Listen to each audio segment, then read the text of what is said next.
Well, good evening, and welcome to all of you. What a pleasure it is to have you, and welcome to all of those that are watching.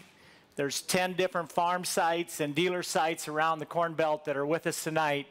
So when we add it all up together, I'll just say this, there's a lot of knowledge. And so what I like best about bringing you in is I learned so much from you.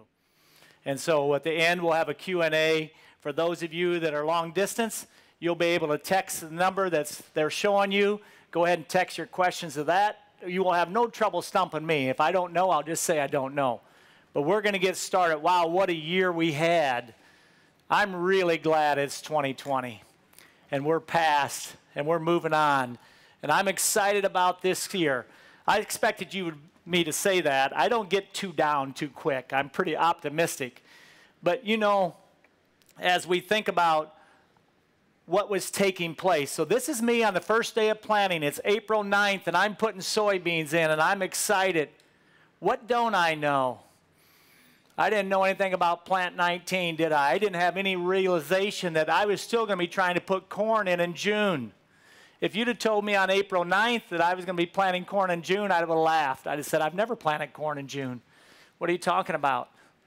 And so you and I have to think about, tonight is a night where we're going to think about what do we put into our system to weatherproof ourselves. See, the problem is we all kind of belong to a certain tribe. I mean, there's definitely a green tribe and a red tribe. We'd admit that, right? I'll admit I'm a green tribe guy. But there's other tribes. There's cover crop tribes. There's no-till tribes. There's strip till. There's vertical till. I'm in a 20-inch tribe. And so we get pretty passionate about where we reside, and we surround ourselves with folks just like us, and it's really hard to jump outside of that box. Well, tonight it's about 19 stretched every family farm in the United States. I don't know of one family that said, perfect, we didn't have a hiccup through the whole planting, growing season. And so it stretched our team, didn't it? And we become better for it. We might not have liked it, but we definitely become better for it. And so I want you to start thinking, and I'm going to put up Gregg's top 10 things that I think should be on a menu for you and I to think about. Is this something that we could bring into our operation to help us overcome the unknown? I would promise you this, it'll be different in 20 than it was in 19. I guess I can't promise you it'll be better, but it'll be different. So how do we react? And how do we position it? You know, it wasn't long ago when we heard about Dave Hewlett raising 542, it was almost one of those things, guys look me in the eye at a farm show or in a meeting, and they say, Gregg, do you really think that happened? I know Dave personally. Yeah, it happened. That number's real. And that's a massive number. I like those guys a lot, because they're doing it the exact same corn that I'm planting, only they're twice ahead. If I'm celebrating 250, 260, 270, I realize I got halfway to go yet. And so a lot of guys will say, I don't think we'll ever beat that, Gregg. Is it even possible for corn to make 600? Yeah. We found out this year, didn't we? So Pioneer 1197 that Gregg plants a lot of went out in St. Charles City, Virginia. It went 616. And usually there's a common reaction. One like, I don't believe it. The second comment I hear, well, I'll guarantee you he didn't make any money to raise that kind. His inputs had to be higher than it could ever be profitable. Or the third comment I always hear, well, that's going to ruin the Chicago Board of Trade if we all started raising 616. But for me, I look at it this way.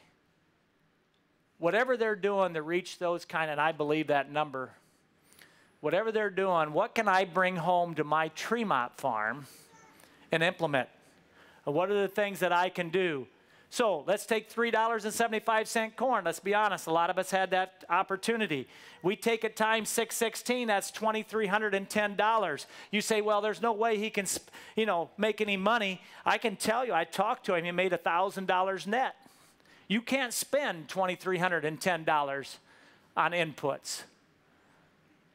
So let's think and take and start to dissect it. His land cost is the same, his equipment cost is the same. Yes, he put on 2 passes of fungicide. and he put on at least 500 pounds of nitrogen. And of course, there's other things. But I talked about this summer. I like watching the Corn Warriors because I can learn a lot, and some of them were here last night. And they have their hand on a lot of different knobs, and they're trying a lot of different things, aren't they? You hear them talk about biologicals and sugar and you know, the different tricks that they're trying, but at the same time, they're using the same planters you and I are, and they're using the same genetics. So it comes down to this in my mind. There's 4 things that I really concentrate on Gregg's farm, and that's on the right ear count, and out the gate, the good start. I'm talking about girth, rows around. Man, I get really excited when I can average in that 17.8 when I'm out taking yield checks. And then how about length? Because you and I own this one. We stub our toe, and we'll shorten up corn in a hurry. You flat run out of nitrogen at the wrong time, and you're going to be really disappointed. And then the big one that a lot of us don't realize is the depth of the kernel. If you put those kernels out of your combine tank on a dime, does it cover most of the dime? What are you shooting for? What's the end of the season mean? That's why we got wide drop down there in that Hagee. I want to finish really strong and put a lot of weight. And when I see kernels now, the average is 90,000 in a steel bucket bushel. But if I can see us getting into where we have 80,000 kernels fills that bucket, that's a huge advantage. So when I was talking to Dave, and he told me he had 1,200 seeds per plant. And I said, Dave, explain that a little bit. He said, well, I dropped 50,000, 30-inch row now, on sand. And by the way, I get a big kick out of those guys when you watch them. You know, they rib us farmers in the Midwest like, if we can do this on sand, think what you guys should do on good black soil. Don't buy into that. They're raising up irrigation. All that sand's doing, holding the plant up. What don't they have? They have all the oxygen in the world. They have tremendous drainage. You take our sable soils this spring where we didn't have any oxygen and we were wet, heavy soils, tough to plant into, waiting on that soil to get right to run the planter over. That's a challenge. And so Randy Dowdy and Dave Hula, I congratulate them. But it's not easy sometimes farming in these really wet conditions and these wet soils. But they put on 2 ears. He said every plant had 2 suckers, so he's got a lot of fertility out there. And at 48 final stand, every plant put on a second ear. And the second ear wasn't small. It had 500 to 600 kernels. And the first one had almost 800. And so those are things that tell me that that farm is balanced. It starts understanding, I call this bottle feeding, where you put, you know, some nitrogen and phosphorus right underneath that plant. So he's strip tilling, and he's putting some MAP down there, 1152O. He's putting it right underneath that plant, so those roots are right in the sweet spot. So you'll hear Dave when he does meetings, he'll give a lot of credit to this bottle feeding, where that plant doesn't have to look very far for nutrients, and that's when he talks about a plant putting out 2 to 3 suckers through the growing season, and the second ear never backed up. It put on a second ear, even at 48,000. That's because the fertility is really high. Now, he's spreading his potash in the fall. So my question to him was, if you repeat it, and he's doing that this year for the first time, he's going to put the strip on the same strip. And I asked him, I said, do you think your soybeans are going to be less yielding in the center? He said, well, I know it won't be because I followed wheat on these fields, and I couldn't find the green strip where the wheat was growing over where the fertilizer was. So he said, it shows me that fertilizer, we're not out of balance, and we don't have a really hot zone because the wheat didn't turn, I didn't see 30-inch strips of green through the wheat. And so that's a good indication. But this here is where a lot of happen. And you'll hear me, I pound on you. How many years have you come to my meetings and I say, you're not a corn farmer, you're a sunlight farmer. And you're harvesting sunlight, and you need to understand how to position corn at the right population, the right row spacing, protect your leaves. We talk about this being a factory. And so what happened in his place this year? I'm going to show you his rainfall. He had a drought, and you think, okay, a drought could be bad. No, a drought is fantastic for him. Why? Because he irrigates. He lives right on the James River. If you have every day without a rain cloud, what do you have? A mountain amount of sunshine. I was talking to some guys here from Northern Illinois last night and said, Greg, we never saw the sun all summer. Well, now that's not right. You know that they saw it sometime. But in their mind, they said, we had nothing but rainy, cloudy weather day after day after day. Photosynthesis wasn't taking place. And so you can see the black line is my rainfall for 2019. The yellow line in the center is where Dave Hewlett lives in Virginia. And then I put up the red line just for fun. And our drought here, the worst drought we've had in 100 years in 2012 in some of our farms. And so if you're saying you're in a drought and you have the ability to add water, you don't want a rain cloud coming over. And so he lives right on the James River. If you look on a map, he's only 10 miles from the Atlantic Ocean. And he's irrigating out of surface water out of the James. It's 80 degrees. So he runs his irrigator in the middle of the afternoon. Why doesn't Gregg run his irrigator in the middle of the afternoon? You ever step into a really ice cold shower, 50 degrees? Are you sweating any longer if you step in a 50-degree shower? No. What's a corn plant have to do? It has to sweat. It has to aspire. So if we water in the middle of the afternoon to save corn, and the cooling is a big effect. But if we shut down that plant from if it's sweating and it's drawing moisture from how deep? 10 feet deep through your crown roots. So if we shock that crop in the middle of the afternoon at 50-degree water, we shut down the process of drawing up. That huge vacuum pump shuts down. So Tim and I, we water at night. So when it gets about 7 o'clock, we start our systems. And we'll water that 4/10 through the night. And the next day when the sun starts shining, we want that plant to start transpiring, and we want that whole process to start pulling up. So when we talk about 616 bushel, it comes a lot of it, and you'll hear Dave say that, the good Lord, he said, gave me the best sunshine we've ever had. And Greg, that's why I went over 600. And so those are things that you and I can think about. And so when you start adding water, it makes a huge difference. I asked him, said, Dave, how much water you add? He said, I added 16 inches with my pivot. So the things he's talking about, we started trying this summer, and this is our proving grounds. They're right along the highway. And those of you who were there this summer, we were talking soybeans and irrigation and corn, and we were doing tillage and harvest and starter and wide drop and all these different plots. We were doing what? We're trying to think like a corn plant, saying, what are the next steps for Gregg? What are the things that we got to take a look at? And Tim and I would be in there every week, and we're harvesting ears early and later. It's no wonder we had anything left to harvest. We're constantly bringing out 10-ear sets. And we'd weigh every year and count all the kernels, and we were studying it, saying at this stage, where are we at and what are happening? We talked about not having a soundboard of 100 different knobs. We said, what about just 3 knobs? Let's keep it simple. What are the next steps for us if we would just control population and nitrogen, and then we could add water? What kind of response could we get? Well, we had a really dry July. It never rained in July. It didn't rain till the day before proving grounds. Figure that out. Gives my heart a little quick. But we could see all kinds of cracks in our fields. And so we know that our soils collapsed and shrunk down, and they opened up. I always get a little bit of a pain when I see a crack like that. You realize the number 3 crown root that was in that is now broke. And he's no longer bringing water up from 10 feet deep. And in 2012, when we got a whole mass of that, we had 20-inch ice blocks of cracks going down the rows. And we snapped every crown root. We documented it cost us 50, 60 bushel in that drought just from the fact that we let the ground crack. That's when I started doing drip tape.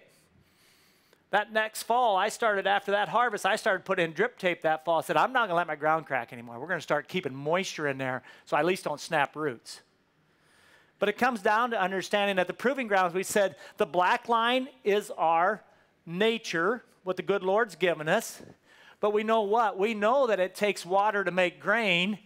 It takes 9/10 of an inch to equal 1 bushel. So if you say, in our goal there, we said, let's go for 300 bushel. Let's see if we can average 300 bushel. Well, to do that, if you take 300 times 0.9, you're going to need what? 27 3/4 inches of water. Well, what did we get? We had to add 4.8 with irrigation. So we probably swung in there inches of water with our pivot. We swung in there. We were swinging 4/10 at a time. We were doing it in the evening. Like I said, we started at 7 o'clock, and we're in there swinging, and we're saying, can we get to 300? And we did. And I said, what knobs did we have to turn? And we had these populations up as high as 44,000, but it ended up being the top winner. Now, this is 20-inch corn on this side of the Proving Grounds path. At 38,000, this is 1197. The same corn in Virginia that went 616 and went 316. I'm only 300 bushel behind. I don't feel too bad about that. Well, I feel a little bad about it. I wouldn't have been mad if it had went 400, but it wasn't going to. We weren't positioned to go for that. So 300 pounds of N at 316 puts me at a 0.9, and we added 4.8 inches of water to get to 27 inches of water. And we needed a lot more of this, didn't we? So I said, well, sunlight is really important. You notice this little 75-watt light bulb up here. You're probably wondering, what is that happening for? See, I love creation. You'll never, ever get Gregg to believe in evolution. It just never happens. So the good Lord created a corn plant. You think of this. The sun in Illinois now, we calculate it here in Illinois, the sun shining on a cornfield all day long, that plant with its leaves harvesting sunlight, the energy, each plant in Illinois harvests enough energy to light that bulb all day. Think about that. 35,000 light bulbs per acre are on when the sun's shining due to the way corn was designed by our Creator. I get excited about that. So if that's true, should you and I worry about how we manage this plant? Because the minute we mismanage that plant, that light bulb's going to get pretty dim. And so that energy that's coming out of every corn, this stage, this would be 40 plants to here at 35,000. The stage a little bit longer than 1,007 acre. Picture that. If I had every 6 inches a 75-watt light bulb hanging here, you start to realize and comprehend what we really do in farming. And it's about that. So I said, well, why don't we just put that to the test? So I got Cameron here. And so this is over in a 30-inch corn with no irrigation. And so that corn's running 263, and I got Cameron in here, and we're 2 weeks ahead of conference, and we're cutting leaves off, and I want to determine what's the value of this leaf. How important is it to Gregg? So the first thing we did, we just cut the ear lead off. You'll see right here where I cut it off, my hand will come in here, and we just snipped that off, and we just said, for 40 plants in a row, in a 30-inch row, we took a scissors and we just cut the ear leaves off. We said, does that ear leaf have any value? Yeah, it's got 7 bushel to us. Well, we said, well, let's not stop there. What if we came in and cut the top 3 leaves off? Because those, I've told you many times, the top 3 leaves are your golden ticket to finish in the ear. Almost 2/3 of the yield comes from them top 3. And you say, well, you know, that guy at the Ag Chem, Mark Baer, come out and said I should put fungicide on. I don't know. I think he's just trying to sell me something. What's Mark trying to do? He's trying to sell you what? Plant health, healthy leaves that are going to collect sunlight. So you see this and you say, wow, that's 70 bushel if we strip those off. I said, well, let's go one step further. Let's cut everything off but the ear leaf. So the only thing we left on this poor guy was 1 ear leaf. You can see all the way down the row, everything's stripped off. And of course, you see the ear. It reacted. Now this corn was pollinated, well pollinated and started before we did this. The point being, when you and I see gray leaves start to come in and we're scouting fields, we have to respond. I would just say it this way. You say, well, where do I need to spray, Gregg? If I had a quarter and I added up all the lesions I saw and put them on there, and it covered that quarter, it's time to spray. Whether that's Headline Amp or DeLauro or whatever, we're using DeLauro this year. I like it because it's got 2 actions in that family, a Bayer product, and I like the price. It's $12 an acre for us. And so we're spreading that. We're using, obviously, undercover down there that you can see. Well, let me show it to you. I don't have to tell you. We might as well just show it to you. You can see undercover in here. What are we doing? We're spraying from the bottom up. we're getting that product into the plant. We're spraying it from the top, one nozzle on the top, 3 in from the bottom, and we're coating this with 20 gallon to the acre of water. And you say, well, does it have an effect? This here is 2 passes of fungicide. Look across the road. You can see my good neighbors. They didn't spray, and their corn is completely dead. And we're harvesting this at 26%. And you look at that, and I love Facebook. So they put it on, my marketing team puts all this on Facebook, and it lit up. The comments went 125 comments saying that guy's an idiot. He's cutting 35% corn. It looks like you ought to be chopping it. There's no way that corn can be 26%, and I just smile. I mean, how do they know? Why would I say it's 26 if it's not? You know, and that's why I smile. Because Dave Hewlett said, I sprayed my corn twice, this 600 bushel corn. He said, Greg, it was grass green when I harvested it, and it was 25%. And so we talk about plant health. Now, one thing to remember, we're going to come in, and if we're coming in here and we're going to use fungicides, fungicide also kills the predator to these little aphids. So you need to think this through. You say, well, I'm going to make a pass of my sprayer today with fungicide. It's a good time to dump in a little bit of insecticide, some Hero. And what are you going to do? You're going to prevent yourself from coming back in 7 days to take out the aphids. The field I just showed you, where we didn't put insecticide in, this is the kind of aphid population we got. And so this is something you got to think through. So all I'm saying is you're going to use the fungicide, dump in a small amount of insecticide at the label rate to kill aphids, and you're good to go. At the end of the day, you can see us here working with our Hagee and tall corn. This is the kind of response we got. I'll take 27 bushel. So anytime you see that green arrow up in the right-hand corner, it's going to go on this list. And we can argue whether it's risk management or profit, but at the end of the day, it keeps our family in business. Somebody told me last night, man, in our area, there's a lot of farms coming up for sale. What's the first thing I thought of? I hope that his family has been on their game, and if they've been successful, wouldn't it be really neat if he could buy the neighboring farm to his, if it is for sale? That's really what the game is. It's not always about us dads, is it? It's about our sons and who's coming up behind us. So we're going to add that. That's going to be the first one on the 10. Let's move on. Let's talk about population. And I well realize all of us in here are farming in a wide range across the Corn Belt. We probably cover, with the presentations going out to 10 sites in here, we're probably covering 17 states. But all of us have varying soil type. Well, the guys in Muscatine, Iowa probably don't. They have 33-inch deep topsoil, so let's forget about those guys. But the rest of us, we have varying soil types, don't we? And over the years, we said, well, variable rate seeding and population definitely pays. And you say, well, where should I put it? I can give you some examples. I have 9 CECs right next to 23 CECs. Those are 2 different animals, dramatically different.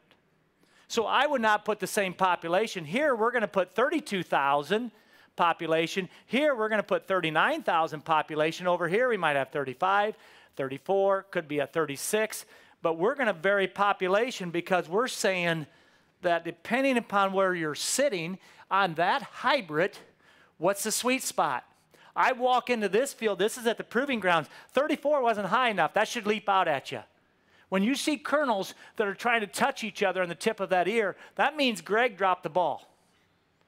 You say, well, where would have been the sweet spot? Well, I already showed you it was 38,000. What about 44? Now, this is in 20-inch corn, and that's picking them up and putting them down. They're in there, and that corn's talking to me and said, a touch much, Gregg. So you and I have to learn this, and it's by experience. And sometimes we get in the tribe of saying, I'm sick of technology. I'm not putting on a variable rate drive on my planter. So these are things that we need to think about and saying, what is the value there? Let's take a little further. We had 3 different hybrids, and now this is in 30-inch corn. And we said, 1197. We said, let's plant it 18, 28, 35, and 42 and see how it responds. as we give it more and more sunlight, because when you went into 18, there was mountains amount of sunlight hitting in the center of the row late season. We were giving up.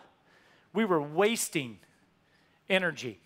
And so you can see ear size. I'll put it up. You can see ear weight. Those are grams. So the 18,000, and when you added 10,000, look what it did. The ear size dropped. It dropped again slightly, 7,000 more. And then it dropped quite a bit again, didn't it, at 42. And then you take yield, and the line goes the opposite way. This hybrid didn't do too bad at 18,000. It did 245. That's picking them up and putting it down. But did we pay? I just use an easy figure in my head. Every 1,000 seeds you add per acre, you need to get a bushel more yield to break even. Simple. So if you told me you're going to add 7,000, you got to have 7 bushel more. And so you look here at 28 to 35, did it make you money? Nope, lost money. You should have been probably more at 28 to 30. These are the things we have to learn. And so it takes trial and error. And so when I look at that, and I can see that we gained 15 bushel from 35 to 42. This is dry land. This is not irrigation. And so we made 15, so we made some money there. Let's take a look at a different hybrid, really popular hybrid here for us, Wiffle 7696. It's been out there for years. The last 3 years here, it's been a true winner for me. And it's a different style of corn, but 18, 28, 35, and 42 again. And you look at the ears, you say, well, you know, they don't look too bad. I can see that the 18s are quite monster, so you can see that the corn come all the way and touched each other at the top. It's begging for more population. We put in the ear weight, and it's just a straight chart, isn't it? It's just linear. It goes straight down. And so you can see the ear weight at 42. Then you take it to yield, and you can see it almost goes straight up. But did we pay for the 35 to 42? No. It didn't pay. And so those are things that are there. The challenge for you, though, is to say, dry land, wet, irrigation, where do we put our populations? How do we understand that? And you can see that didn't pay even where we had irrigation. Now, these are an average of 4 hybrids. So it wasn't just the Wiffles and the Pioneer, but over here, the 34,000 in a 30-inch row won the day, didn't it? It actually made 1.5 bushels more than the 42. And so as you look at this, I'm just trying to drive home to you, you need to be knowledgeable about the things that you're planting. To me, it comes from this. If every hand in this room doesn't go up when I say, are you planting your own variety plot? Not that you don't trust your seedsman. He's going to do one. They're forcing him. Channel and Wiffles and Becks and Pioneer and DeKalb, Monsanto, they force their dealers to put a plot out. You shouldn't feel forced. It might be the best day of the spring is the day you plant that plot. This here plot is unusual that there was only 33 bushel from the top guy to the bottom guy. I have seen 72, 65 bushel difference from one hybrid to the other. So that green arrow here says 33. That's going to go on the chart. It could be a lot more than that, but this is a year that you start. And you dedicate one morning and you get a team around you and you get all those bags on the pickup in order and you start dumping them in. It takes at least 2 extra guys. And for us, we try to make it so that we learn a lot. And so I try to find a field, and we have one field that's already set up this way. And we have corn and soybean line here. So last year, this is soybeans. The previous year, this is corn. So when we come in and put corn on soybeans or corn on corn, we start to learn a lot. What hybrid likes what setting? As I plant down, I set it on one population, and I go across those 2 different crops. So I set it on 34,000 going that direction. When I turn around the end and come back, I set it on 38,500, and all of a sudden, we start to pick out the winners and the losers, and I start to get a lot of knowledge, and we do this every year. So if you come to me selling XYZ hybrid, and you say, Greg, I really like the things you're doing on your farm. I want to get my hybrid in, but I'd like to sell you about 40 bags. That doesn't happen until you come through the plot. You're not going to get a seed order because we have to understand on our farming system how that makes any sense. You look here and you see, and I told you, I'm in the tribe of 20-inch, and this is a 30-inch planter. This is our seed corn planter. As we shift our crops around, our seed is growing, and we're doing a lot less commercial corn. So for the first year since 1993, I'm going back to 30-inch corn, and I'll tell you, it was painful to think about. I would believe and tell you that there's 8 to 9 bushel. I think 20-inch corn lets you be a little more forgiving. You got a little more room. I mean, in the early days, we'd take a 20-inch planter. We could run at 6.5 miles an hour. So what if the seed moved 2.5 inches, chasing the planter before speed tube? We didn't care because we still had, what, 7 inches? We were 9 inches apart, so we have a hiccup. It's no problem. And I think through the growing season, the sunlight that we were able to capture. So I said to our guys 2 years ago, I know we're going to be forced to go to 30 because I can't have a 20-inch planter sitting in my barn that's just going to plant a couple hundred acres, and I own 20-inch corn heads and 30-inch corn heads, and it wasn't economical.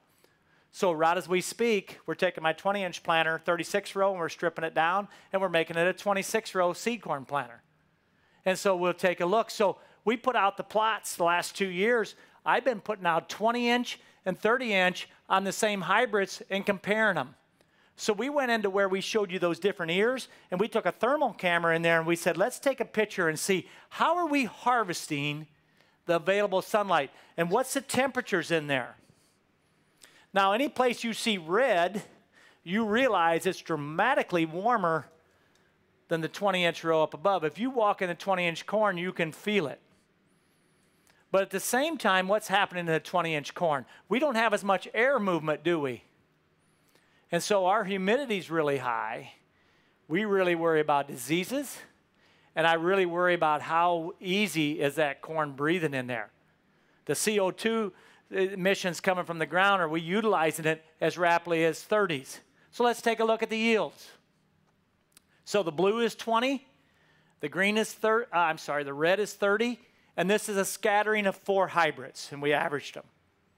So over here in the 18,000, 28,000, 35,000, 42,000, you can see the difference between 20s and 30s, and you look at it this year, and we had 1 hybrid in there that really threw this data into a spin.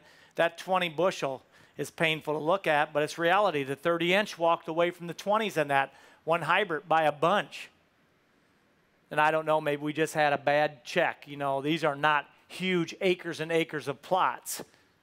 But at the same time, after 2 years, I'm pretty comfortable saying, I think we can do 30-inch corn again. After all, Hewlett went 600 with 30s, so I think I'm okay. I think I'll get over it. How about this here? I look at this even young corn plants, and my heart starts to pick up pace when I look at this. There's just something about it. Because we realize what? We talk about it all the time. We say, in an ideal world, and wait till we get to heaven, because I'm going to farm in heaven, and there's not going to be any problem. I'm not worried about water hemp. I'm not worried about gray leaf. Not worried about any of it.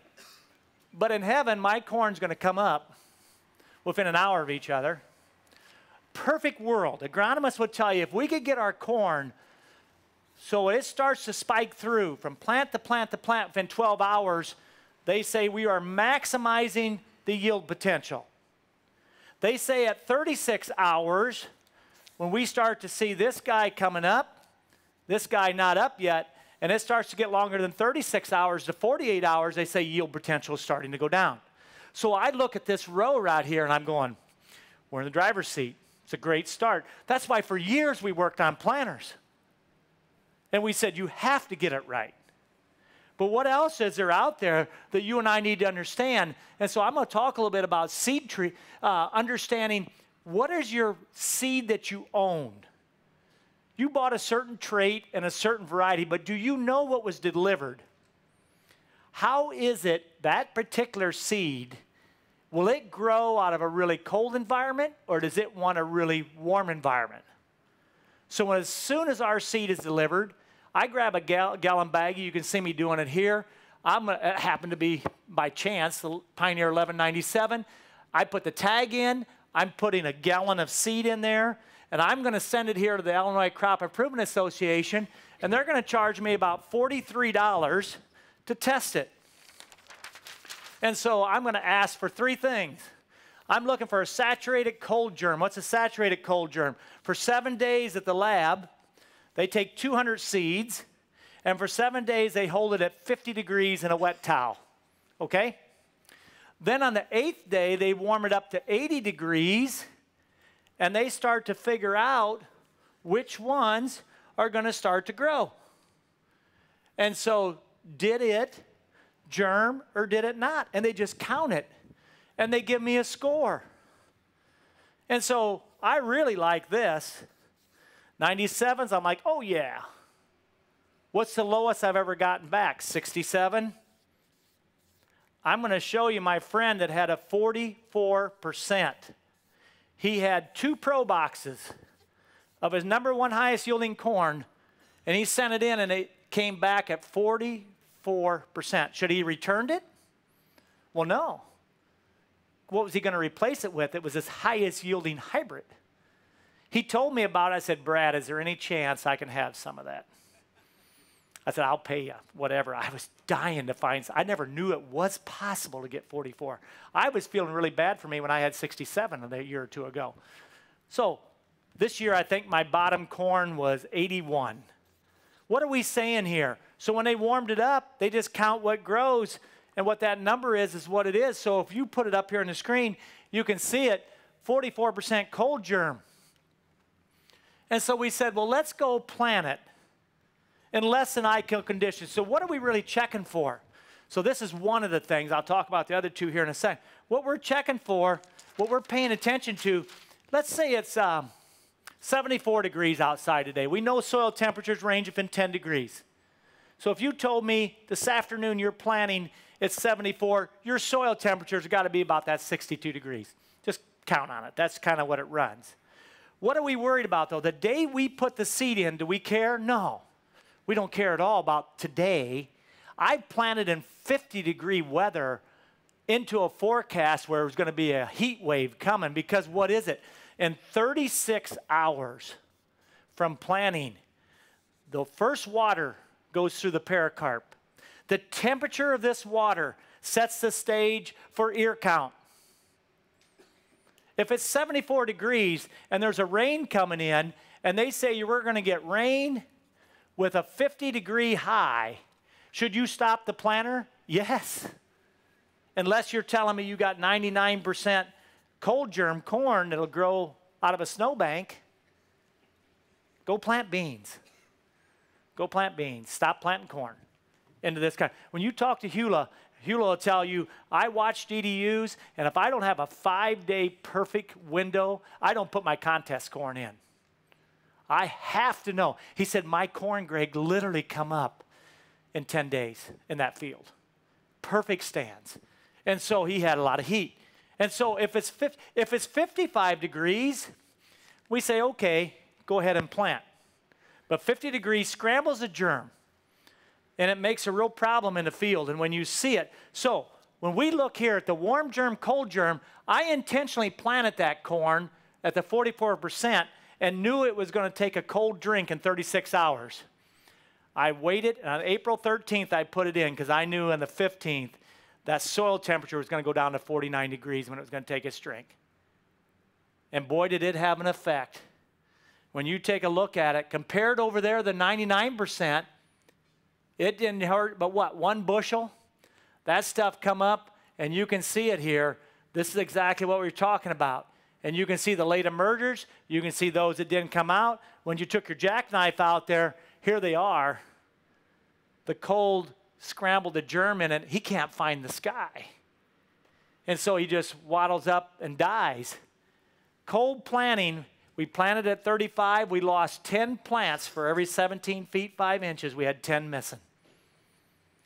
When we took that exact same corn and planted it into a warm event, and we had a 62-degree soil, 31 of the plants come up. And that's where the 66 bushel come from. So if you're telling me you're not checking and you don't want to check, then plant your corn in May, where you know it's going to be warm and it's not going to make any difference. If you said, no, Gregg, our farm and our planter size is the size that we got to start on April 19th, then you better understand what you own each year. And you're going to spend the $43 per check What else are you going to buy? You're going to buy accelerated aging. I want to know, did they sing happy birthday to my corn or not? If they held, it's just a little something for me. It grits me to pay that much for year-old corn. It's just something I want to know. And then I look at the Pericarp Scores. In other words, we'll draw a big seed here. Is there any fractures in that seed? If you're telling me you're using starter on the seed and you're not testing your corn, wow. Because if you put starter on there, the salt's going to go inside and draw the moisture out, and that seed's not going to grow. And so these are things that just as a professional farmer that you're going to know. But at the end of the day, we're going to put up here 66 bushel, because that's what we earned this year, by understanding these things. Just do me a favor. If you don't want to do any of that sending bags around, open all your seed and take a sandwich baggie of seed out, put the tag in it, and put it in your wife's deep freezer in the basement. Just put it in there and forget about it. On 4th of July, as the kids are lighting the fireworks, go down, throw it in the garbage. You're done. You don't need to worry about it. But if you have a problem and you don't have any seed saved, and you say, Greg, you call me up and say, I don't understand. I only got 19,000 when I dropped 34. What happened? First thing I'm going to ask you, let's send your seed to the lab and find out what we got going on here. And you say, well, I don't have any left. Well, then what are you going to do?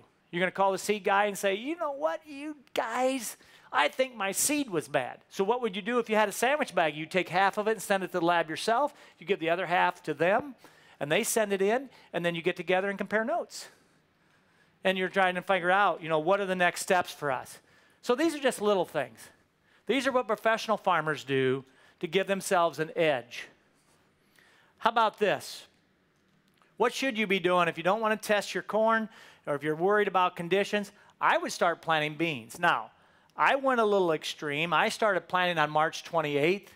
We didn't do a lot of acres. I wish I'd have planted the whole stinking field. But I got scared. And we only made 2 rounds, 4 passes, and then we quit. And everybody was laughing and scratching. I had guys in church said, did you plant beans? And you can't lie about it. He said, yeah, we did. And then they were smiling because it froze and snowed twice on it. And you can see the thermometer here at an inch deep. It was 33.4. I dug one of these little guys out. Man, was he mad. He's laying there in the snow, and he's looking at me like, what do you think you're doing? And, of course, you're not going to do any early planting unless you're doing seed treatment. Our seed treatment comes with 4 different aspects on it. Obviously, we have a level. We're very worried about sudden death. Anytime you plant in soils less than 60 degrees, you are a target for sudden death syndrome. And for some reason, sudden death just doesn't take one plant at a time. It likes to take about 15-acre circles. And it makes your belly hurt when you drive by it when you start to see that on August 1st. And so we have a seed treatment for level, we have an insecticide, a fungicide, and then 2 different seed treatments for the sudden death on there. So we spend $14 a bag.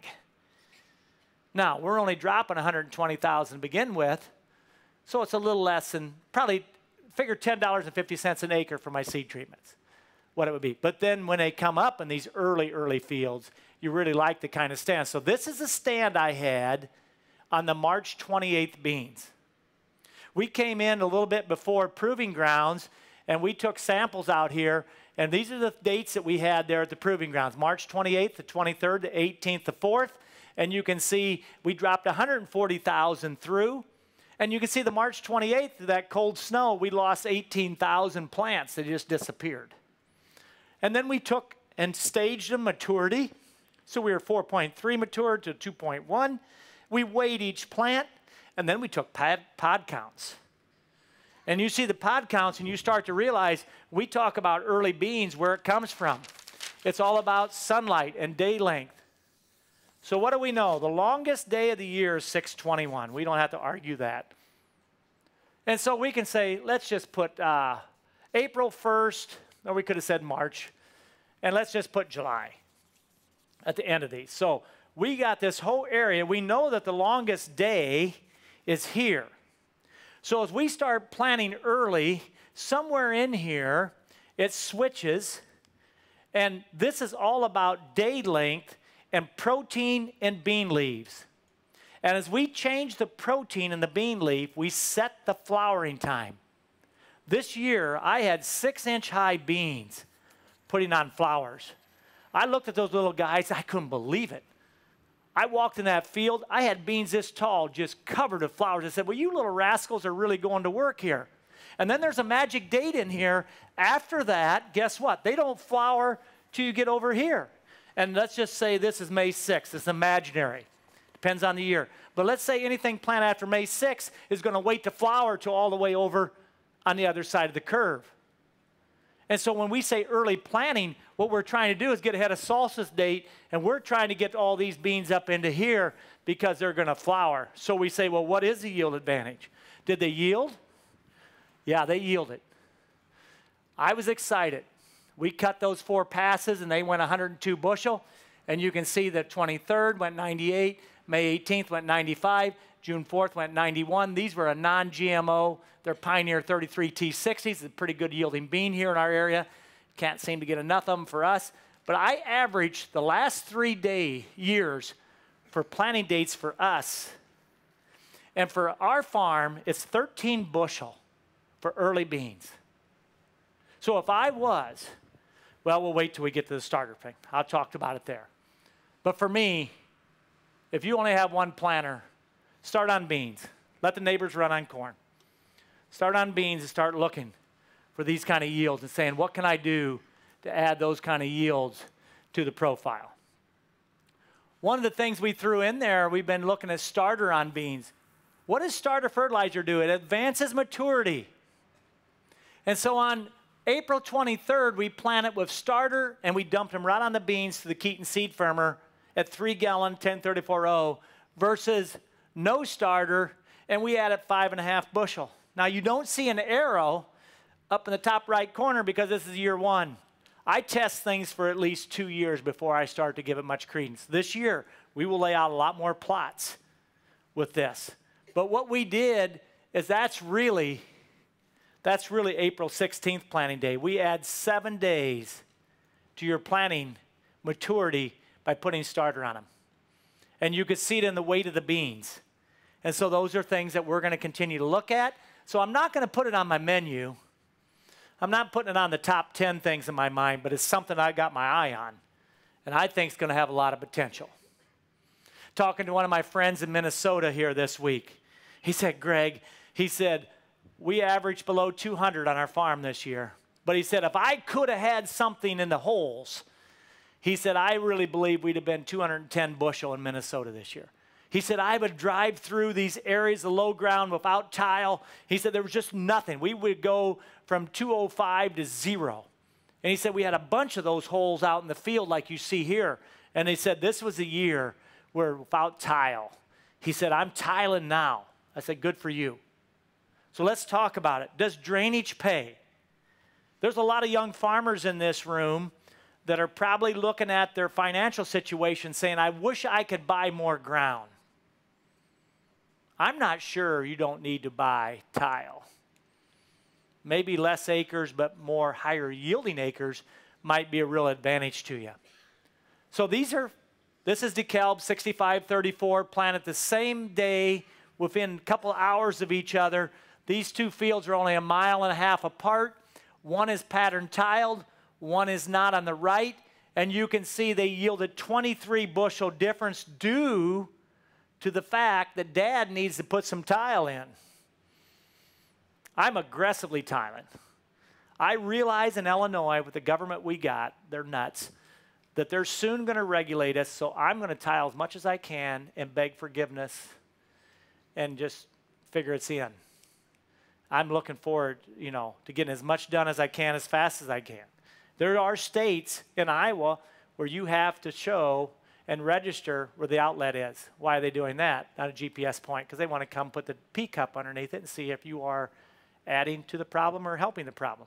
So they don't know where my outlets are yet in Illinois. But I look at this, and that's 23 bushel, and you say, well, what about soybeans? This is the same seed bean This farm over here on the right is pattern tiled, so we could get in there early. What I noticed this year, we started on April 9th, and I planted all my tiled ground.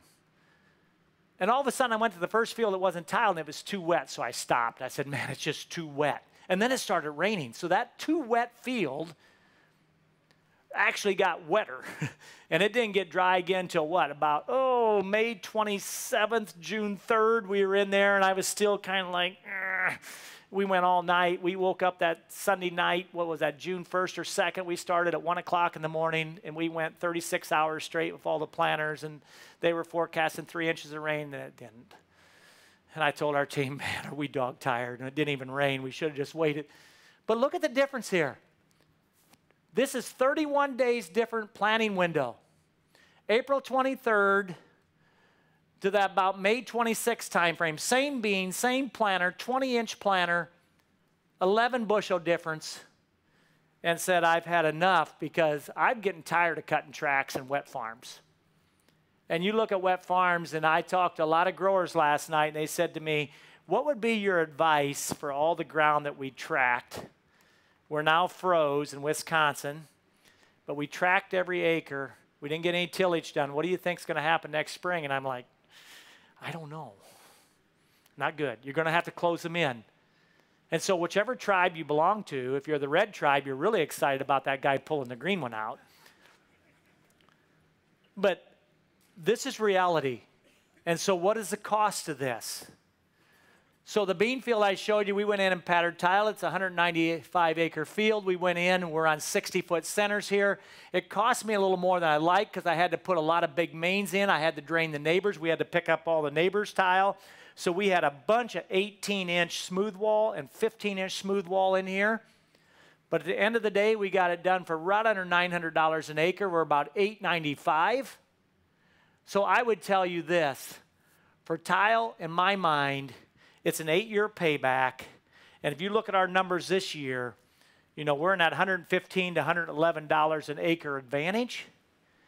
So if it costs you $800, I would say the normal program is going to run you about $750 to $1,000, depending upon where you live. I got a really good tiling team. They got good equipment, and they can come in. But this, if I was a young farmer sitting in here, and there wasn't a lot of acres for sale right now around me, and I was a little bit short of cash, I would go talk to my banker and say, what if I brought you a plan that we did some pattern tiling? Could we take our yields higher? Without question in my mind, you will. It is a immediate payback. I'm really excited about it. So if we're going to farm in wet soils or dry soils, we talk about good stands. I introduced this in August to you. I get pretty excited about inventions. And over the years, I've designed a lot of stuff. I've been fortunate. I have a great team around me. But this here has got my attention. And Tim was fortunate enough. We kind of fought and argued. And I said, well, I'll take this track. You take that track. And he had the wave. And I hope that he had a chance to show you when we talk about closing and, yes, starter placement. Let's look at closing first. This is here in the spring of 2019 at Proving Grounds. It's dry enough to plant. That ground, we run our vertical tillage harrows over it. It was dry on top.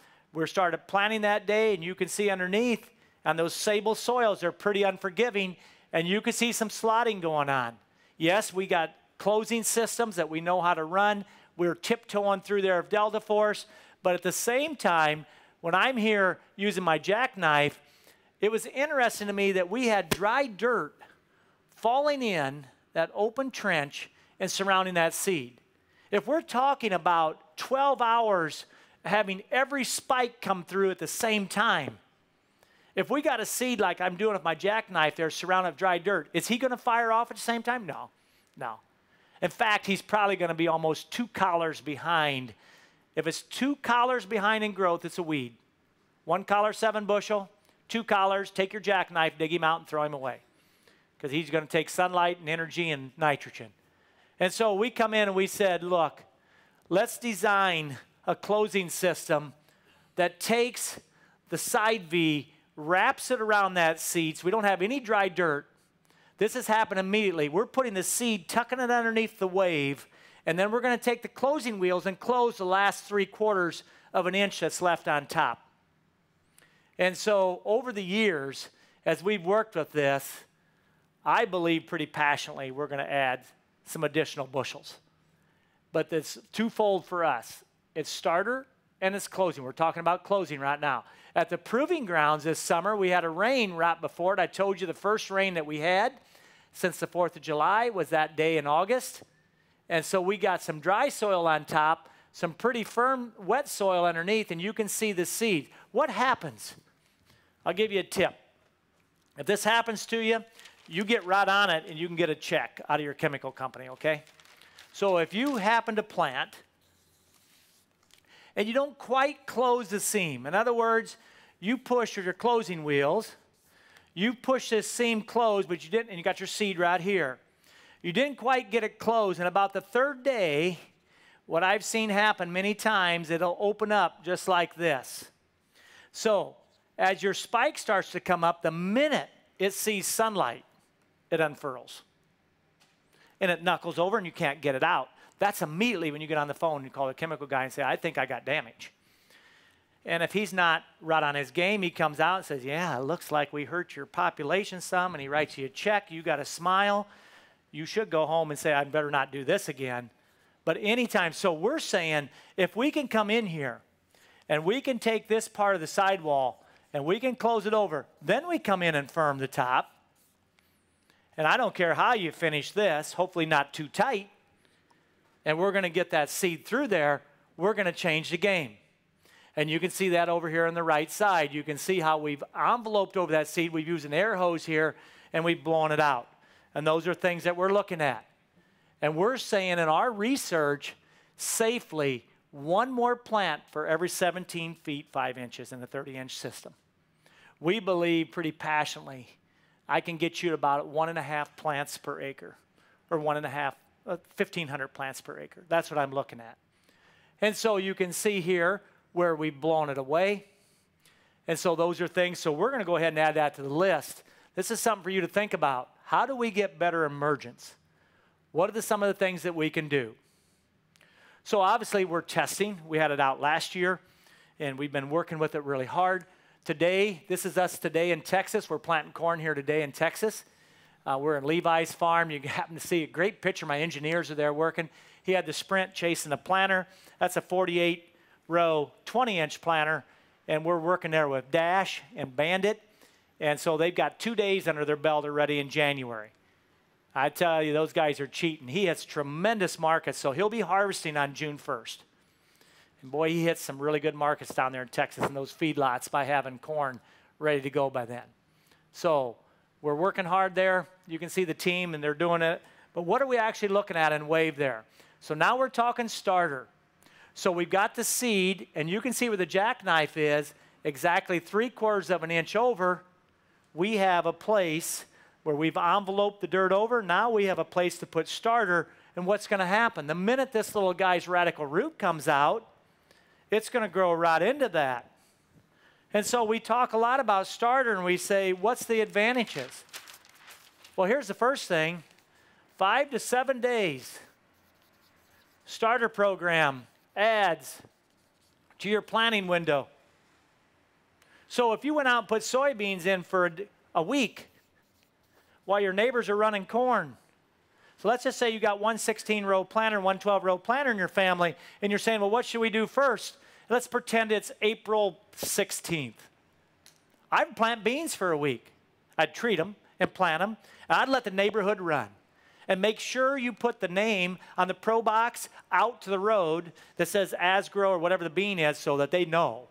Because they're going to light up. I mean, Twitter's going crazy, and they're saying Souter's lost his mind. He's planting soybeans, and they're all planting corn. But if you're going to use starter in your program, and 10 days later you start corn, how far are you really behind your neighbor? Not any.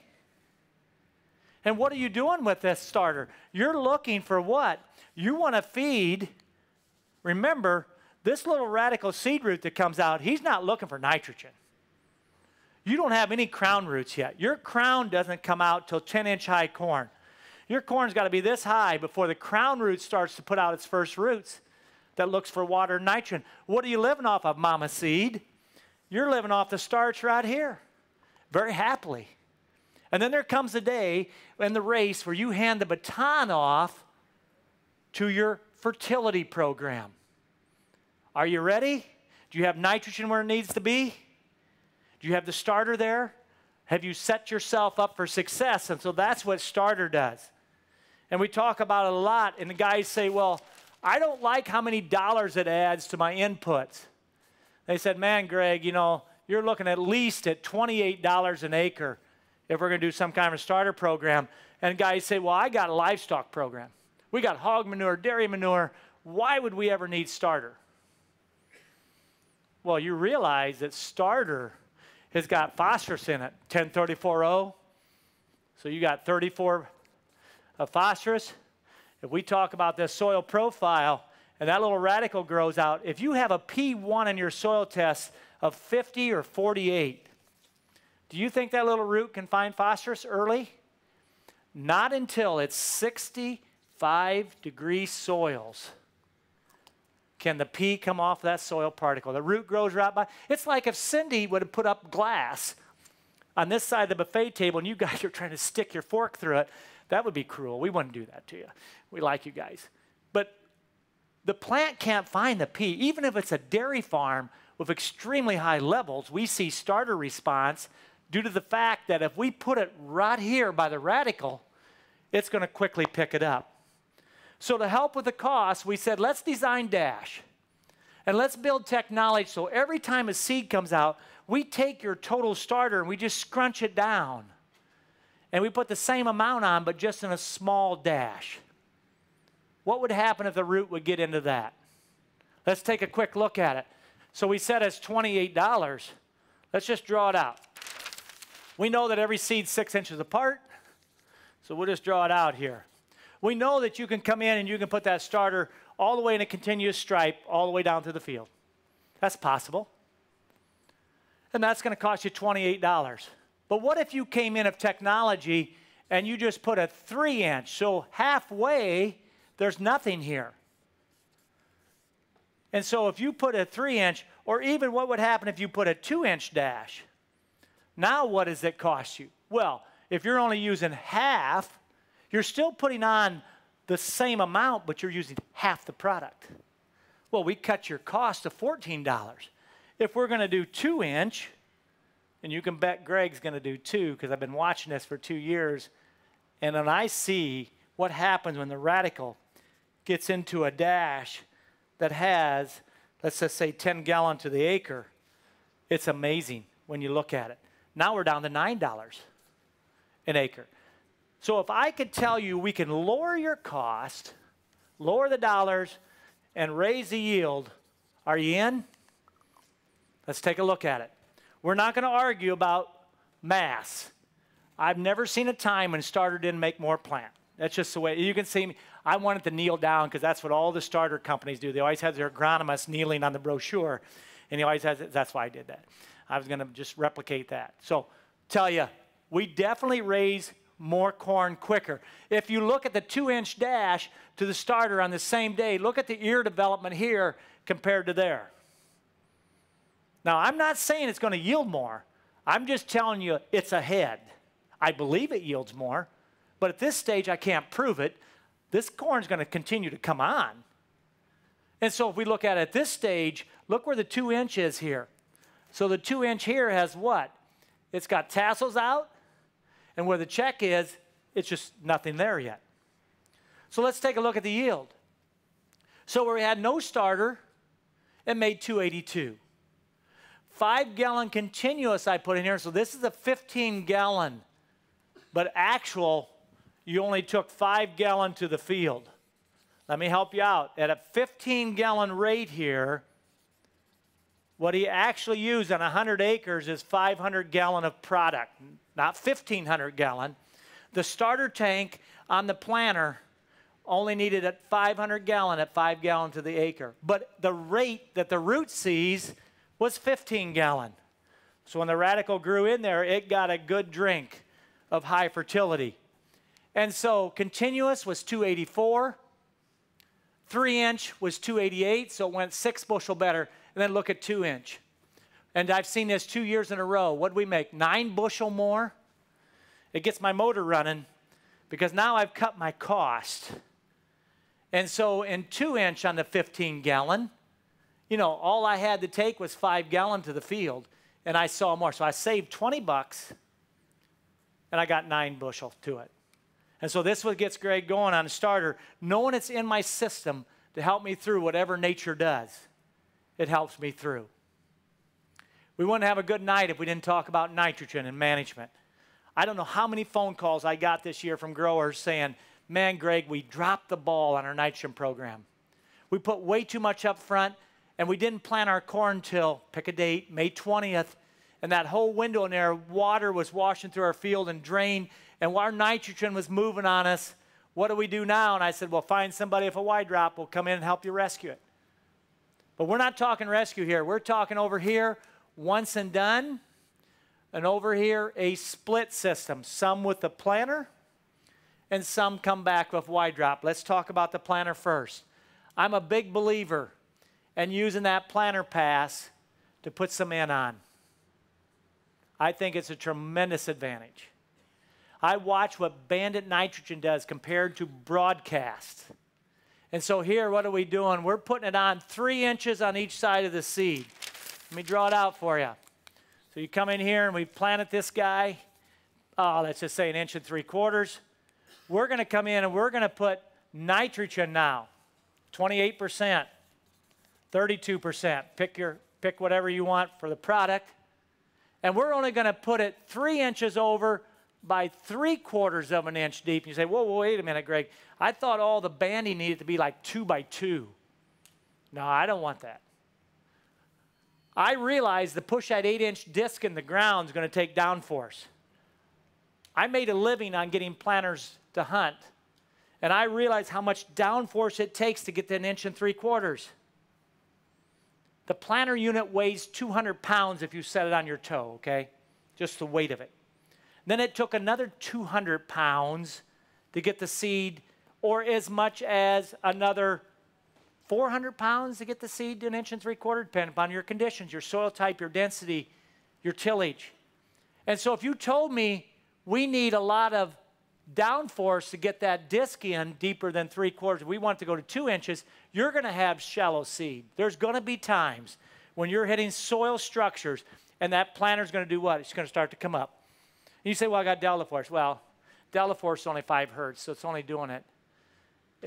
It's going to be 12 inches before it reacts. That's just nature of the beast. And so as you think about it, we're saying we're going to use nature. The minute it starts to rain and you pick up moisture, that nitrogen starts to migrate down through the soil profile. Guess what? At the same time, the roots just start to grow out of your crown. Remember what I said, V5? So we're talking corn this tall, starts to put on the crown roots, and they grow down. This is the way God designed them, 35-degree angle. And they do that in South Africa, they do that in Germany, they do that in Iowa, and they even do that in Minnesota. Can you believe it? They grow the same no matter where you plant it. And they grow down, and they're growing right through what I call the sweet spot. I got my nitrogen here, and I'm going to take a good drink of nitrogen right out of the gate. So now I got a very simple system. It's got 3 settings of downforce. If I need to go in no-till, I'm going to drag a chain kit behind it.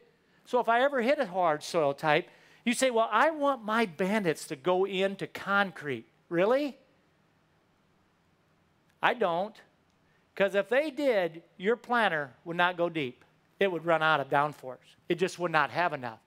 So I'd much rather have it, if it only went 1/8 of an inch deep and I drag a chain over it, I'm still very, very happy because this is what I'm looking at. I'm looking at bandit. What's banded in worth to you? 2x. So in other words, if you've been putting 120 pounds on, if you're chemical, of nitrogen, if you went to a banding, you could get the same yield with half, 60 pounds. Why? Remember these guys? These are the good guys. Boy, we like these guys, and there are a lot of them out there. I mean, they're out there by the billions. And yes, there's companies that can sell you biologicals. I personally think the way God designed, in a healthy soil, there's 18 ton per acre of mite, 36,000 pounds of bacteria, the good guys. So if you left residue, what happened this year all across the Corn Belt, late harvest? What's going to happen to the corn-on-corn fields next year? I can tell you right now, if you're in a corn-on-corn program, up your pre-plant nitrogen or your banding by 20 pounds. Remember back to 2009? In 2010, you drove across the Corn Belt and you saw corn this high yellow everywhere you went. What happened? These guys, their job is to eat residue. When they eat residue, what's he use for jet fuel? Nitrogen. What's this crown root looking for as it comes down through here? Nitrogen. Who's going to win? The good guys. They're going to eat all your nitrogen. The minute you and I band it, oh, they'll eat some of it. But they can't eat it all compared to if you broadcast it. And so you look at those numbers and you say, well, I don't know, Greg. Boy, these numbers look awful high for the same amount of N. You're saying in 2 years, corn on beans, there's 6 bushel by just putting it in a band with the planter compared to broadcast, and 16 bushel on corn and corn? Yeah. This is why this is probably one of the hottest things going in the industry is planters with nitrogen. And I'm excited what we got to go. It gets my motor running. So I'm going to put this on the list, and I'm going to say, if you're in this game, if you're in corn production, you need to start thinking about, how do I do it? Now, you realize Gregg's going to put on 85 units with the planter this year. So I'm going to put 85 units. What's that mean? That means that thing's going to have to water the elephants because that's 31 gallon to the acre. That's why we designed Sprint.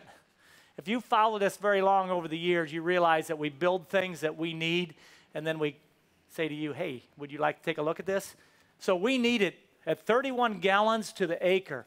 What's that made up of? 25 gallons of 28? Why do I put on 28 instead of 32? Because I buy it in August, and I store it and farm on tanks. I can't store 32% in the winter. My ag chem guy can because his tanks are huge. But I use 28, so I got 25 gallon there. I use 6 gallon of thiosol. I'm putting on sulfur. So 31 total. So a 100-acre field, Gregg needs what? 3,100 gallon. If you're planting at a high-speed planter, 50 acres an hour, in 2 hours I need 3,100 gallon every 2 hours. You better just have the trucks running.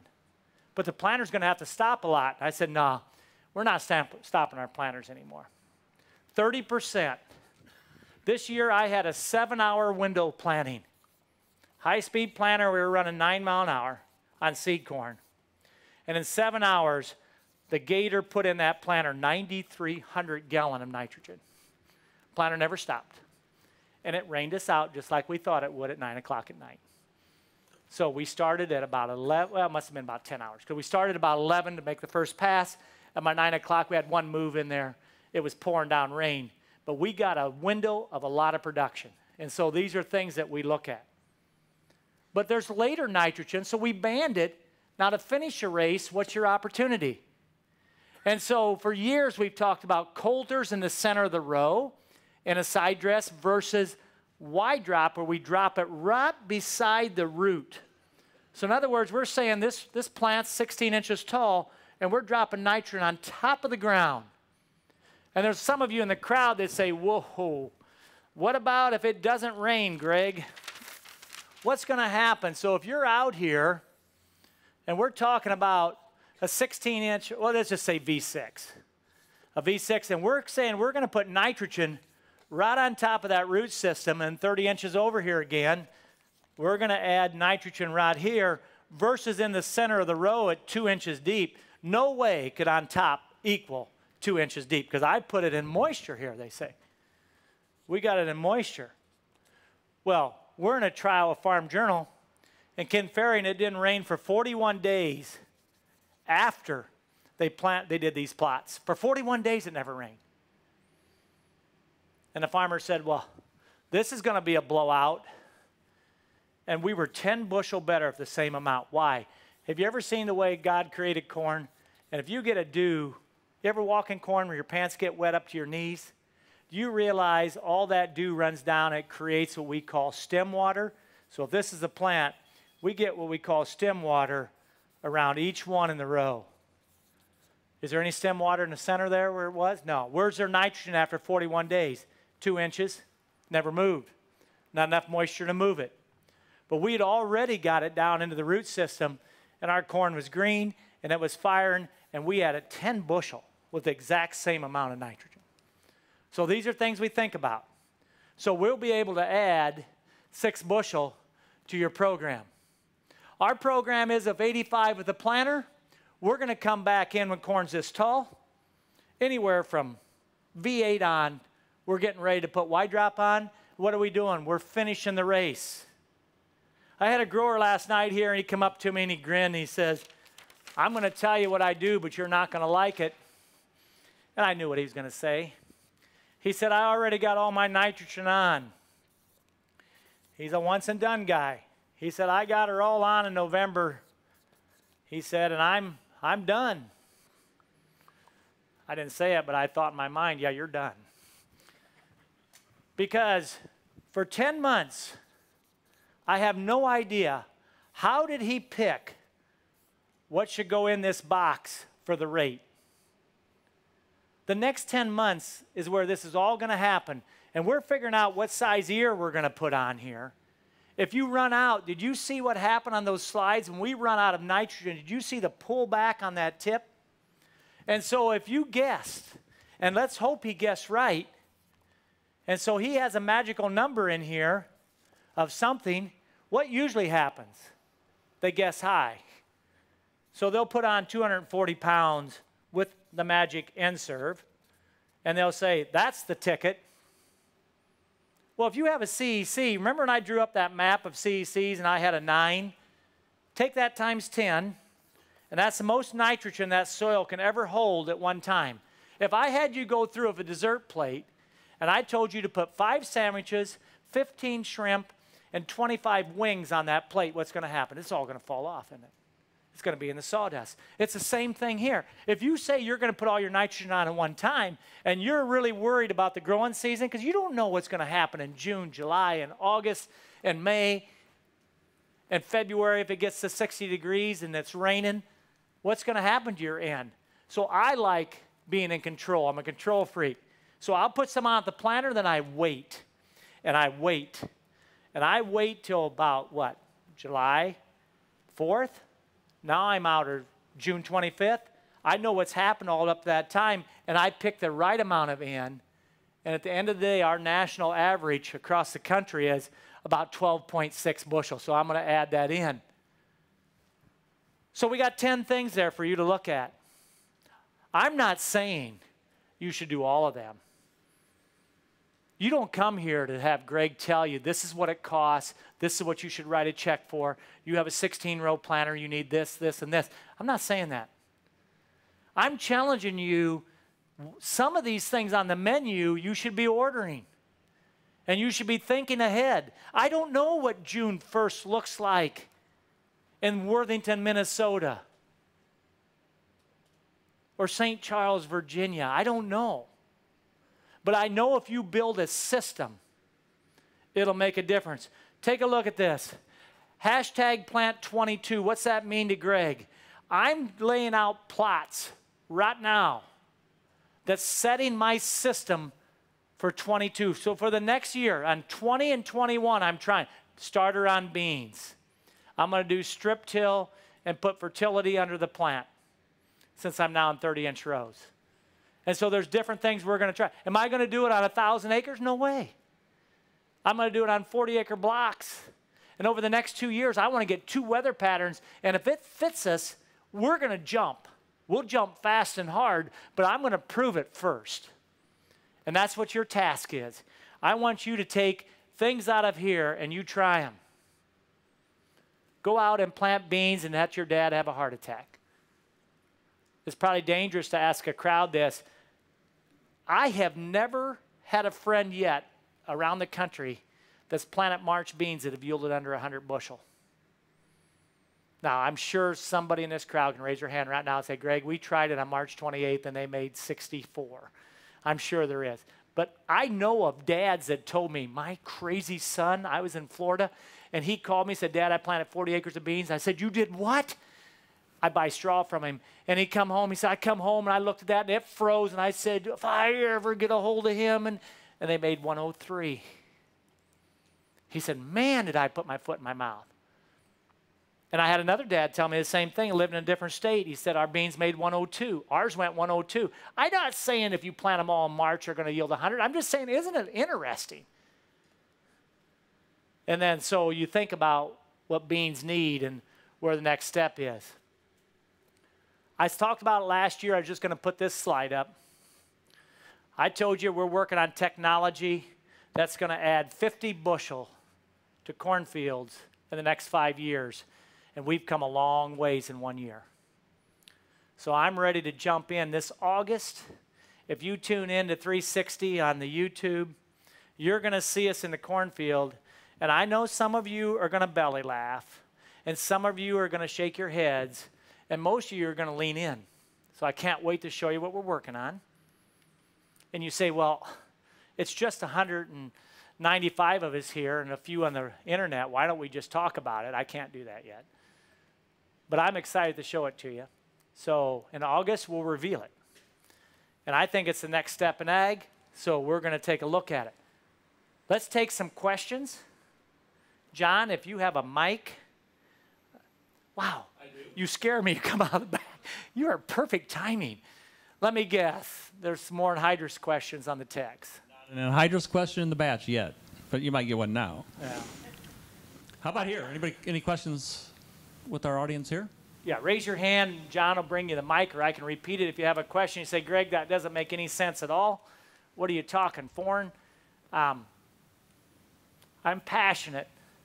I tell you what I believe. We try a lot of things. My whole farm is a test ground, and we make a lot of mistakes, so I'm willing to share those. And tonight I shared some things that I think need to be on the menu at your local restaurant for your farm. So we're over 19, guys. It's done. I would encourage you strongly to get past it and really focus on next year. Get the right hybrid. Figure out what your populations are. Figure out your nitrogen program.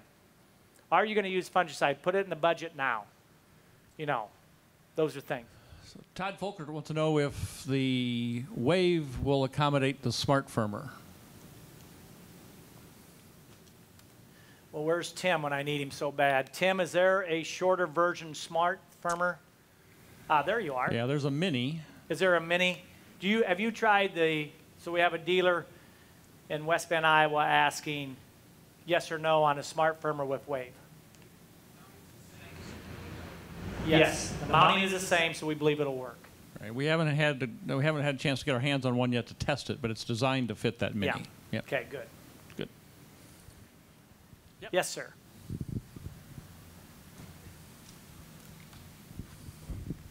Do you use fungicide on soybeans? One more time. Do you use fungicide on soybeans? We do use some fungicide on soybeans. We did not do it 100% across the board. We did not do it on the June beans, but we did on the really early beans. I use 100% on corn. It's automatically in my budget. We did some double pass this year on corn at V6, and then we did it again at brown silk. I did not see a lot of yield advantage to 2 pass over 1. I can tell you that the plants were really, really green. I mean, you could see it when we harvested. And so it kind of depends as we look at soybean fields, what we decide. I would say 90% of our bean fields got it this year, and the very last ones did not. So we were running a 10 ounce of that DeLauro. So, yes? Question back here, but I need to put the 7-second delay on, so. Greg, do you, what's your recommendations putting starter on and fertilizer on with the planter and 2 passes with the wide drop, or would you like to see a little heavier with the starter and then the wide drop at V10? You know, you start putting a lot of fertilizer on with the planter, you're carrying a lot of weight. Of course, your sprint system would enable you to probably keep that planter a little lighter, but are you basically looking at 3 passes with nitrogen and your micros and whatever, yeah, or 2? Well, it depends. I know you like that answer.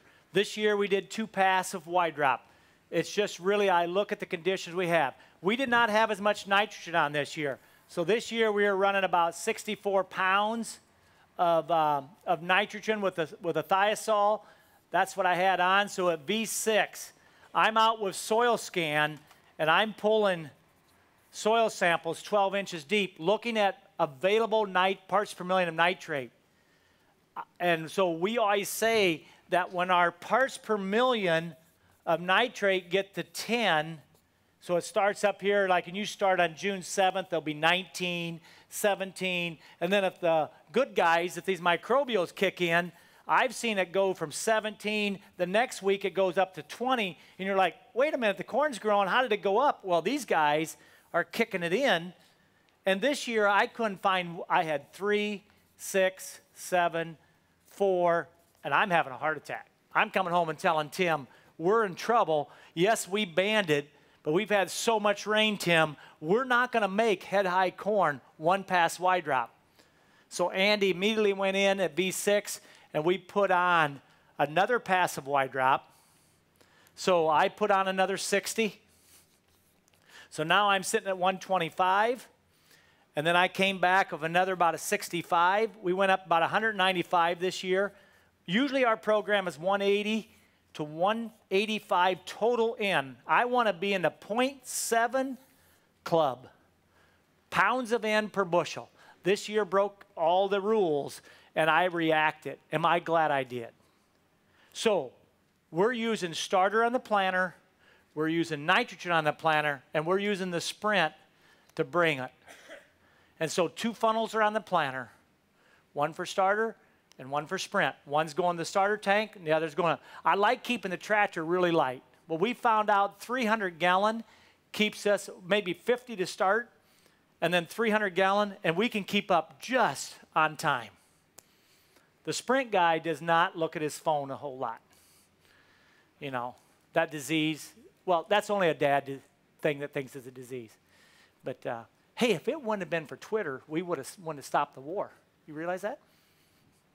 Think back when President Kennedy and Russia, think back in that Cuban crisis, and Trump was on Twitter with the VP of Defense in Iran. That's pretty interesting. So I'm no longer criticizing my boys when every time I look at them, we're doing chores and they're looking at their phone. I'm like, I wonder what they're looking at. I'm still leading cows and nothing else is happening, but no, that's not true. So I'm just saying you have to react. If you get a 2019 and you're pulling soil samples and you're checking parts per million and they're not over 10, because at 10 we fire, and I couldn't get anything over 10. I don't know if that answered it or not. Thanks, Tim. John? I got to have the anhydrous question. Okay. We put on heavy starter, 28, about 60 pound initially, and then we come back with anhydrous when the corn's foot and a half tall, side dress. And so you got 60 on with the planter, correct? Yes. And you have starter. Yes. So let's just say, let's just give it another 9 pounds. So you're sitting basically at 70 pounds, and then you're going to come in with side dress and hydrous. How many pounds? 125. 125. 125? Yeah, so you're sitting about, what, 200 pounds? And I shouldn't be so fickle about anhydrous. I just don't like what it does to soil health. I mean, I used to not believe that until I had agronomists come in and started digging out my anhydrous bands, you know, 40, 50 days after the spring was over, and he was making a lot of fun of me at a meeting. He dug them out the day before, and they put them in a bucket of water, these zones of anhydrous, and they were in a bucket of water overnight, and the water never filtrated into the middle of that core that he dug out, and he was breaking them in the whole group. There was about 60 guys there, and they're all laughing and scratching at Gregg, and I started thinking, you know, he was telling me anhydrous is how they made runways on the islands in World War II, and I got to thinking, well, if that's destroying soil density and blasting my good microbes in the face, maybe I'll look at a different source. So to do that means we have to shop in early. I got a tremendous ag co-op guy. My ag, you know, my ag retailer shares with me good information, so we'll stock in all of our nitrogen early. And so I own all my nitrogen already, right or wrong. And so that helps us buy ahead. So I really believe we're tit for tat with anhydrous per price of N. So last year, for example, you know, we were about at 32 cents a pound for our total N. So it just depends on what you're doing. I'm not making fun of you. I'm just not, for soil health, that would not be my first choice. You haven't done a whole lot of tests then on yield nitrogen of anhydrous compared to 28. You mean that anhydrous would be better? Yes. Oh, I'd never believe that. Have you ran any tests? That's why I'm just asking. I don't know. Well, it was hard enough for me to go from 20s to 30s. You want me to go from liquid to anhydrous. Well, you guys are painful. You have no mercy. Has anybody done the test? Here we go. Come up to Tim up front here. So we'll let Tim get on the mic first. So you've checked liquid N compared to anhydrous ammonia. It's been several years ago.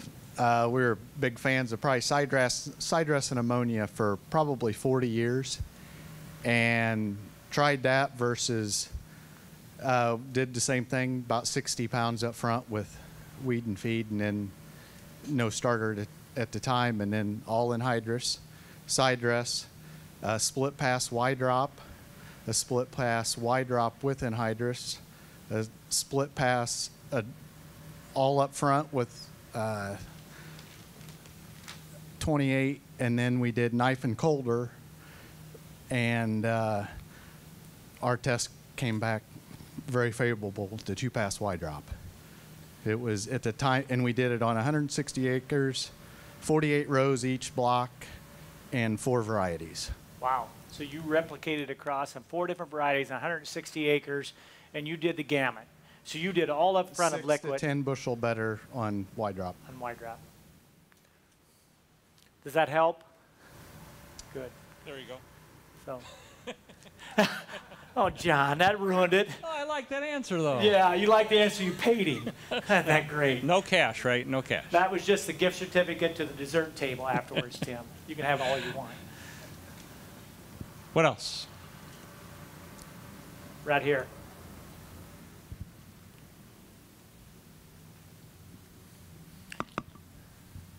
Can you just pass it back? 2 more rows. You talked about switching from 20-inch corn back to 30. Do you still like 20-inch soybeans? So the question is, we're talking about, and realize this is Gregg's personal situation because of our economics. I just don't think we can own that many planters. So it only made sense as we talked about it, especially for my finance guys. And so we're going from 20s to 30s. So the question is, we're doing that on corn. What are we doing on beans? I still own a 20-inch planter for beans. I didn't want to switch that one into corn because we have enough bean acres. I wanted to keep that into beans. We do some 30-inch. I can tell you where the 30-inch planters go. They're going in where we have non-GMO. If we have some water hemp issues, we'll put the 30-inch in there, and we'll do a little mechanical cultivate. I still own a row cultivator for our pumpkins. We do, we have some diverse crops, and so our vegetable pumpkins, we do cultivation. So I have a cultivator if I need to cultivate some of those water hemp areas. But non-GMO is a real challenge here in central Illinois at this time. I mean, that's basically the Illinois crop of choice anymore. That's our state crop is water hemp. It's a real pain. So if you didn't have those issues, would you prefer 20-inch? I do. I prefer 20-inch. And I think 120,000 seems to be kind of the sweet spot for us. And so this year was painful. I planted, unfortunately, some crops from May 18th to the 20th. Should not have. Gregg should have just stayed home. So I had 400 acres that I replanted due to that fact. So when I went into field and replanted, the worst job in the world is the guy driving a gator over a problem field. And I took hundreds of stand counts. And I was flagging where we're going to tear up and whether we're not. And so if I had 70,000 to 80,000, I saved it. If I had 50,000 to 60,000, I tore it up. Where I saved the 70,000, they went 85 bushel. Where I tore it up and replanted 120,000 at a much later date, they were about 71 to 70. I think the low was 67 maybe. So it's painful to know where do you save and what don't you. I can't believe what 70,000 beans can produce. So maybe it was just this year. Maybe we got really lucky. So I'm dropping 120, and right away my boys said, well, Dad, maybe we ought to go to 100. I'm just not gutsy enough to do that yet. Is anybody in here dropping under 100,000 on the first plant? Raise your hand. Right in the back. What are you dropping? We've dropped it all the way down to 60 just to try, and we've seen a maintained yield. No yields drag all the way down to 60 planted population in June. Okay. So he said they're planting 100,000 across the farm. He dropped some tests down to 60,000, and they didn't see a difference. You didn't put out any 180 just for grins on one round, did you? No. Do that next year just for grins. I know it won't yield more, but it sure makes the seed guys happy. If you could just do it. I mean, just any other questions? Right here, John. We did an 80,000, 100,000, 120,000, 140,000 replicated. There was less than 1 bushel difference on any of them. Okay, so those for the long distance satellite places, he did 60, 80, 100, 120, 140, 1 bushel difference replicated across the large field. So it's something to think about. The bean is an amazing plant. And I think I've talked to these two top growers many times. You're a big proponent of early beans, correct, guys? Go plant beans. Yeah, go plant beans. Don't even get the corn planter out of the shed. Yeah. Don't even get their corn planter out. You know, there was 5-6 years ago, I had told you that April 25th corn was our sweet spot. So I believe in climate change. I just don't believe we're responsible for it. Boy, it's getting political, isn't it? Well, come on. I mean, you think we can destroy this earth? Give me a break. I think it has changed. I think our hybrids have changed, and I think our farming practices have changed. When you see May 16th corn go over 300 bushel, I don't know. I mean, I'm not going to get too nervous. Boy, I had the brakes on. We planted one field on April 26th, and when you know it, it's along my driveway in the river bottom. And I got to look at that stinking field all year. I couldn't wait to cut that field. It got flooded twice by the river. That's the only field we had in April. It was a disaster. We had to replant part of it, and it still yielded good, but boy, what an ugly thing it was to watch.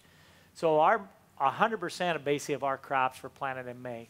We had a May 6th window, we had a May 16th window, and then we had a June 1st window. So that's kind of what our 19. And you got guys in the room that planted everything after June 8th. Last night I had a large farming operation. They planted corn from June 6th to June 18th. All of it, 100% of their corn. So I understand the year was unique and unusual. But on the beans, watch your populations. I don't think you have to go crazy. You know, the days of 180,000, 150,000, I think, are over. Question right here, John. If we can get the mic, that'll help. I know they're wired for our satellite places. I'm hearing that we're getting a buildup of carbon dioxide in the air, more than it used to be.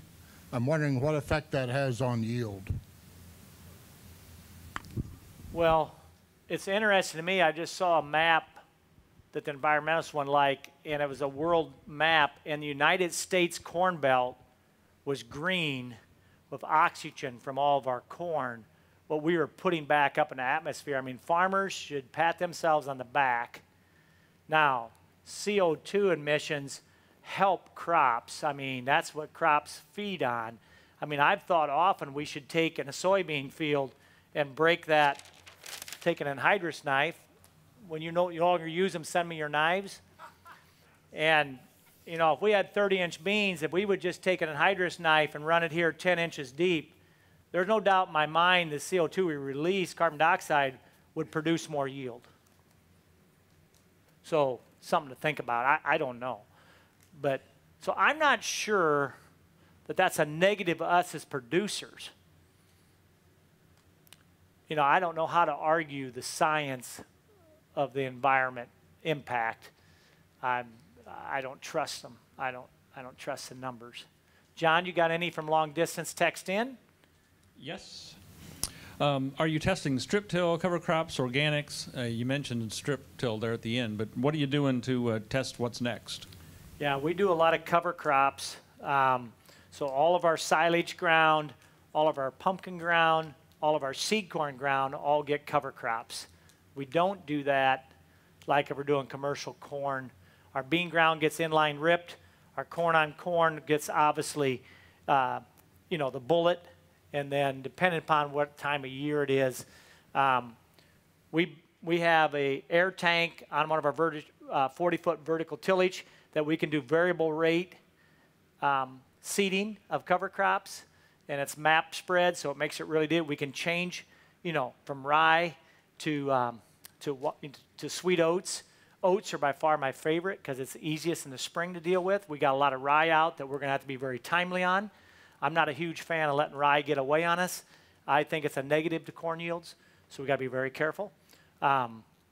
So yes, we do cover crops. The other part of the question was we were testing strip till. Yeah, strip Haven't till yet, but will. Organics. And organics, I think organics is fantastic.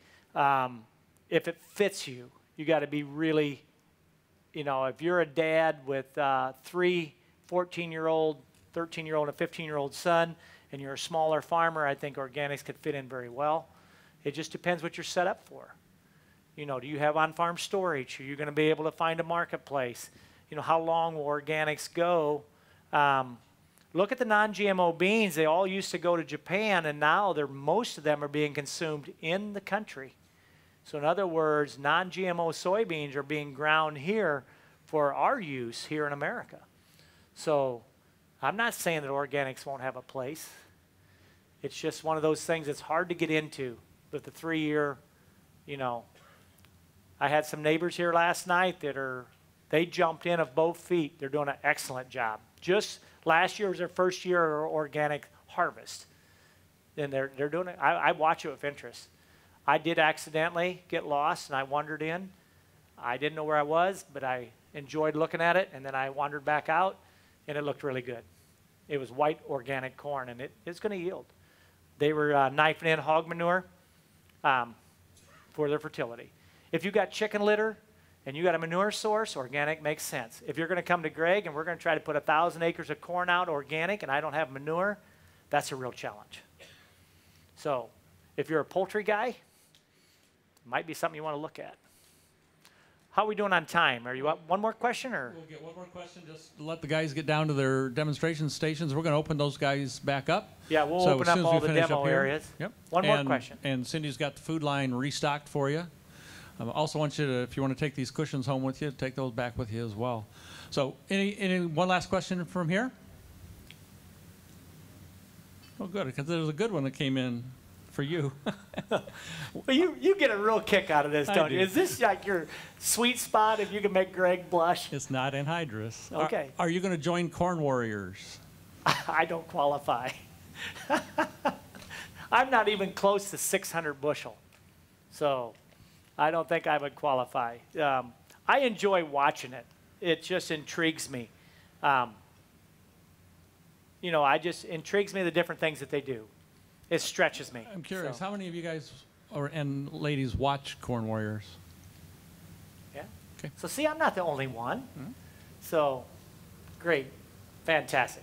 Well, get to the food table, get something to snack on. You are welcome to stay and visit. Obviously, I'm here for as long as you'd like. Our engineering team and our folks are at each station. And so we're going to fire up. We're going to turn the lights up. We're going to start the tractors up, and we'll get ready to roll. So